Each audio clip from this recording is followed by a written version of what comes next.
Sandman Stories presents Japanese Fairy Tale Series number 18, The Ogres Arm, told in English by Mrs. T.H. James.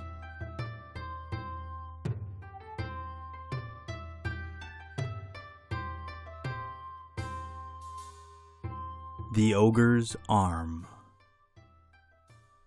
Long, long ago, there dwelt in the mountain called Oyeyama a race of fierce ogres. The chief of these ogres was named Shutendoji, and he and his followers came down from time to time upon the city of Kyoto, causing great terror and working much mischief. Entering in at the great gate called Rasho, they robbed and killed all that came in their way, both men and women. Now in those days, there dwelt in Kyoto a brave warrior named Minamoto no Raiko. This Raiko had 4 followers, the most daring of whom was named Tsuna. These followers were known far and near as Raiko's guard. In time of war, they fought side by side, and in intervals of peace, they lived together in Raiko's castle.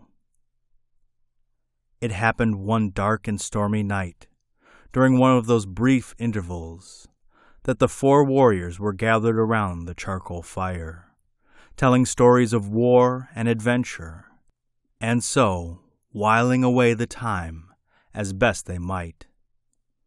"What dull times these are," at last said Suna. "Is there no news? No hope of any fighting? I hate this quiet life."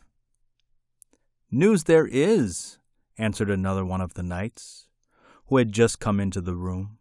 "The ogres have begun their old tricks again."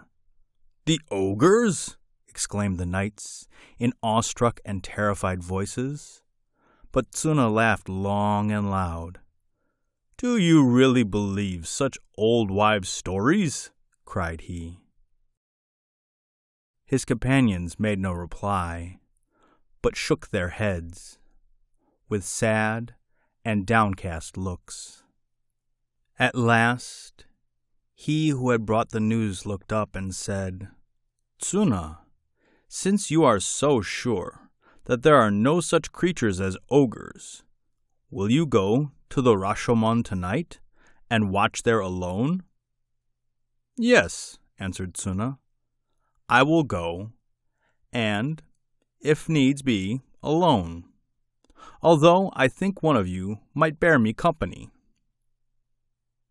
But one and all protested that, though fair fight and honorable foe they feared not, yet the ogres they could not and would not face. Then uprose Tsuna and at once began to prepare for his expedition. "How can we be sure that you really go to the Rashomon?" asked his companions. "What sign will you give us?" "You know the notice board which stands just outside the castle gate," replied Tsuna. "A new notice was posted upon it this very day. Well, if I carry the board, notice and all, and plant it down by the Rashomon, where all may see it tomorrow morning, will that satisfy you, since my word of honor does not?" They all cried out that this would satisfy them, and bade him good speed. That very same night, mounting his horse, and taking the notice board with him, Tsuna rode alone to the Rashomon, and there awaited the coming of the enemy, if enemy indeed there were. Not a soul stirred abroad or passed through the gateway, for all were in terror of the ogres. Furthermore, the night was windy and rainy, and so dark that it was impossible to see a yard before you. Undaunted, the brave warrior kept his dread and lonely watch, and yet no creature came. The night was almost over. Dawn was near. The storm had broken out afresh when a hand, put forth from the roof of the gateway, clutched Tsuna's head. There, above him, stood an ogre of fearful aspect, his horrible head armed with a pair of copper-colored horns. With his strong and bony hand, he still grasped Tsuna's head and tried to lift him onto the roof. Surprised and horror-stricken, Tsuna was fain to confess to himself that this must indeed be Shutendoji, whose very existence he had doubted. This was no time for thought, however, and Tsuna at once laid hold of the ogre and tried to pull him down. Then a fierce struggle began, but Tsuna, being no match for the ogre in strength, would assuredly have been lifted from the ground, had he not succeeded in freeing one hand from the ogre's grasp. With this hand he drew his sword and dealt one valiant blow at the ogre's arm. The arm fell, severed at the shoulder, and the ogre fled with a hideous yell. As all search for the monster was in vain, Tsuna at length took up the arm and returned with it to Raiko's castle. Next morning, Tsuna, accompanied by his friends, went to consult a famous wizard named Seimei as to what should be done with Shutendoji's arm.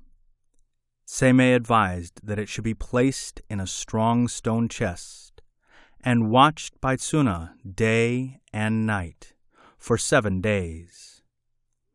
"But," said Seimei to Tsuna, "you must purify yourself by much fasting and prayer, and spend those 7 days in holy contemplation, holding converse with no one. Unless you faithfully carry out my directions, I foresee that misfortune will surely follow." Tsuna therefore caused a strong stone chest to be prepared, placed the ogre's arm within it, and having purified himself by fasting and prayer, sat down alone to watch it. The doors were shut, and all visitors refused admittance. Alone and wrapped in holy contemplation, Tsuna kept watch and ward. One night, when the 7 days and nights were almost accomplished, came a knocking at the gate. "Who is there?" called out Tsuna. "It is your old aunt from the country," answered a cracked and feeble voice. "Play open the door," Tsuna answered. "I am under a vow to hold converse with no one until 7 days be past. I cannot open the door even to my aunt." "I know that," returned the voice, "but I have come a long way on purpose to see you. I am footsore and weary. Surely you will not turn me away." Tsuna still refused for some time, but at last he allowed himself to be persuaded to open the door. "I have heard of your noble exploit," said the woman as she came in, "and I have come all this long way to tell you how proud I am of my brave nephew." "And where is the ogre's arm now?" she continued, when Tsuna had thanked her for her kindness in coming to see him. "The arm is in this stone case," said he. "Is it indeed now? Well, would you believe it? Although I have lived all these years, yet I have never in my life seen such a thing. Let me pray have one little peep at it." "I am sorry," answered Tsuna, "but my vow forbids my opening the case, or showing the arm to anyone, even for a moment, until the 7 days are past." At this, the old woman burst into bitter tears, refusing to be comforted. Thereupon Tsuna, who was a soft-hearted young warrior, could withstand her no longer, Just one look, then, said he, and lifted the lid of the chest.